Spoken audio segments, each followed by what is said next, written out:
The first time I realized 40 houses were being built on my land, 3 of them were already framed. I was standing at the northern fence of my ranch, repairing a gate I had fixed with my own hands, when a bulldozer drove straight through it. Behind the bulldozer came survey crews, concrete trucks, construction trailers, and workers who looked at me as if I was the trespasser. A man in a white hard hat walked over and said something that made my blood run cold. "Sir, this is private development property." I looked past him at the pasture where I learned to ride as a boy, the barn my father rebuilt, and the creek where my grandfather used to sit every Sunday. "Then who owns it?" I asked. He pointed toward the entrance road. "The Cedar Ridge Estates Homeowners Association." That answer should have been impossible. The HOA didn't own my land. It never had. Yet they had sold it to a developer, approved 40 new homes, collected millions in deposits, and broken ground. And none of them knew that one forgotten deed, sitting in a rusted metal box inside my father's workshop, was about to destroy the entire project. My name is Daniel Holloway, and this is the story of how an HOA tried to build 40 houses on my ranch, and the day a judge finally asked the question nobody at the HOA wanted to answer. Who actually owns it? My family has owned Holloway Creek Ranch since 1957. It isn't some enormous Texas cattle empire. It's 143 acres of working land in the hill country. Enough for cattle, enough for hay, and enough quiet that you can stand outside at night and hear things people in subdivisions never hear. My grandfather Samuel Holloway bought the original parcel after years of repairing farm equipment and saving every dollar he could. He wasn't a wealthy man. He was a careful man, and he believed land was different from everything else you can buy. A truck gets old, a tractor breaks, a house gets remodeled, but land remembers. Every fence post, every creek crossing, every boundary marker, every name written into a county record. My father inherited the ranch in the late 80s, and I inherited it from him. For decades, the northern boundary was nothing but a wooden fence. Then, about 20 years ago, a developer built a residential community called Cedar Ridge Estates on the other side of it. They built houses. I raised cattle. They formed an HOA. I stayed out of their way. We weren't friends, and we weren't enemies. There was never any confusion about where their community ended and my ranch began. At least, not until Cedar Ridge decided to expand. The first sign of trouble came on a Tuesday morning. I was fixing a water trough when I noticed 2 white survey trucks parked near the northern boundary. I assumed they were working on the HOA's side. Then I saw a surveyor walking through my pasture. I drove over and asked what he was doing. A young man checked his tablet. "Phase 4, he said. "Phase 4 of what?" I asked. "The Cedar Ridge development." I stared at him. "There is no Phase 4 on my property." He gave me an uncomfortable smile and turned the tablet toward me. On the screen was a development map. Streets, drainage lines, building lots. 40 new homes. Except those homes weren't inside Cedar Ridge. They were on my ranch. I counted the lots twice. 40. I photographed the map. "Where did you get this?" "From the developer." "Who approved it?" He hesitated. "The HOA." I told him to inform the developer that nobody had permission to build on my land. He shrugged. "I'm not authorized to stop the project." That answer bothered me, so I drove straight to the Cedar Ridge HOA office. The association president was a woman named Melissa Carter. Polished, confident, the kind of person who never seemed surprised, even when she was wrong. I put the photograph on her desk. "What is this?" She didn't even blink. "Phase 4, on my ranch." She leaned back in her chair. "There appears to be some confusion regarding the boundary." "There isn't any confusion," I said. "Cedar Ridge has been working with the developer for months." "What developer?" "Summit Creek." "And why is Summit Creek planning 40 houses on my property?" She folded her hands. "Because the association has development rights." "Development rights aren't ownership," I told her. She smiled. "It's more complicated than that." "No," I said, "ownership isn't complicated. Either you own the land or you don't." Her smile disappeared. "Our attorney will contact you." "Good," I said, standing up. "Tell him to bring the deed." He never did. 3 days later, a certified letter arrived at my house. It claimed Cedar Ridge had acquired development rights to the northern portion of my property through historical agreements tied to the original subdivision. It demanded that I stop interfering with construction. Then I reached the sentence that turned my stomach. Association-owned acreage. According to the letter, Cedar Ridge had signed a purchase and development agreement with Summit Creek Development for the construction of 40 new homes on what they called association-owned land. I read the letter twice. $14 million, 61 acres, 40 houses. The numbers were so large, they didn't feel real. I set the letter down and walked outside. The pasture was still mine. The fence was still mine. And yet, somewhere in a boardroom, people I had never met were dividing up my family's land like it was already sold. That night I walked the northern boundary with a flashlight. Fresh survey stakes had been pounded into my pasture, each one marked with orange tape. I pulled every single one out and stacked them by the gate. The next morning I called my attorney, Margaret Ruiz.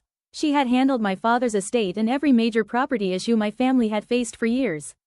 I emailed her the letter. She called me back 11 minutes later. Do you still have the original deed? Yes. Your grandfather's purchase records? Yes. Any old surveys? Probably. Her voice turned serious. Then don't confront the HOA. Don't sign anything. Don't let a single construction crew onto your property and photograph everything. Every truck, every survey stake, every worker, every sign, every document. That was the moment I understood this wasn't a disagreement about a fence. Somebody was trying to sell my land and they were confident enough to make me wonder what they thought they had. Margaret started pulling county records.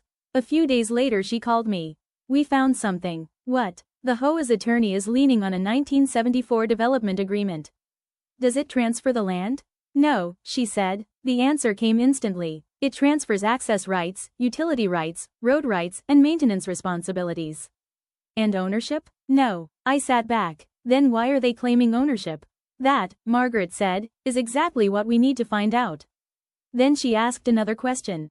Did your grandfather ever sell part of the original ranch?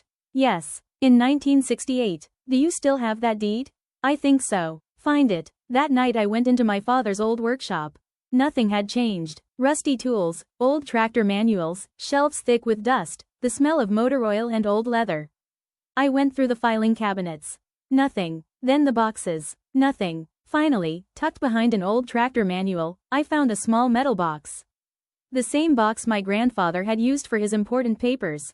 Inside were tax receipts, photographs, bank records, and several folded documents.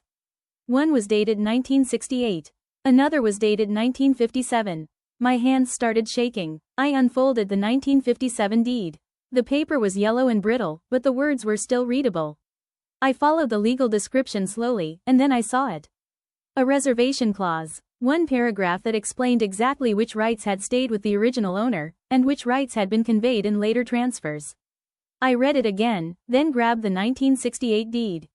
The pieces started fitting together. The acreage sold to the neighboring farmer had been carved out separately. The access easement was identified separately. The utility corridor was identified separately. But the acreage Cedar Ridge was claiming? It was still mine. No transfer to Cedar Ridge. No deed. No ownership conveyance. No development rights covering the disputed land. I called Margaret. I found it. She was quiet for a moment. What did you find? The original deed. Bring it tomorrow. The next morning she spread everything across her conference table. The 1957 deed. The 1968 transfer. The 1974 development agreement. County surveys. Property maps. She compared each one, then tapped the original deed. Daniel, this is it. She explained that Cedar Ridge had combined different historical parcels in its own records. They were claiming 61 acres, but the documents they relied on never established ownership of those 61 acres. They had taken old maps, access rights, and development agreements and somehow turned them into what they called ownership. There was one problem with that. Ownership requires a conveyance, and they didn't have one. Margaret sent a formal demand letter. Cedar Ridge had no ownership interest in the disputed land. Summit Creek had no authority to build there. Construction had to stop. The HOA was warned not to represent itself as the owner of my ranch. They ignored it. 24 hours later, a bulldozer came through my fence. I was standing there when it arrived. The operator climbed down. I've been instructed to begin grading. You don't have permission, I said. He showed me a development authorization signed by the HOA. I pulled out my phone. Call them. 5 minutes later, Melissa Carter arrived in her SUV, a folder in her hand. Daniel, we're not going to do this. She said. I agree. I told her, looking at the bulldozer. Then step aside. No. She opened her folder. We have documented rights. Show me the deed. She pulled out a copy and handed it to me. I looked at it. It wasn't a deed. It was the 1974 development agreement. That isn't a deed, I said. It establishes our rights. Some rights, not ownership. She stared at me. Then she said the words she would later regret. You're going to lose. No, I said, and I pointed toward my ranch. You're going to have to explain to a judge why you started construction after receiving certified notice that you don't own this land. The bulldozer left, but Margaret wasn't finished. She subpoenaed the HOA's internal records, and that's when the real story came out. Emails, meeting minutes, developer contracts, attorney communications, financial projections. And then we found something called the HOA tract acquisition. It was a spreadsheet. The HOA had valued my land at nearly $14 million. They had already negotiated a sale price with Summit Creek. Summit Creek had already committed millions toward roads, utilities, engineering, marketing, and infrastructure. The HOA had that money. New roads, a clubhouse expansion, a swimming complex. They had spent it in their heads already. They had simply forgotten one small detail. They didn't own the land. Then Margaret found an email. It had been sent 6 months before the first bulldozer arrived from the HOA's attorney to Melissa Carter. The attorney warned that historical title records needed to be reviewed before the association represented itself as the owner. Melissa replied, "The developer needs certainty.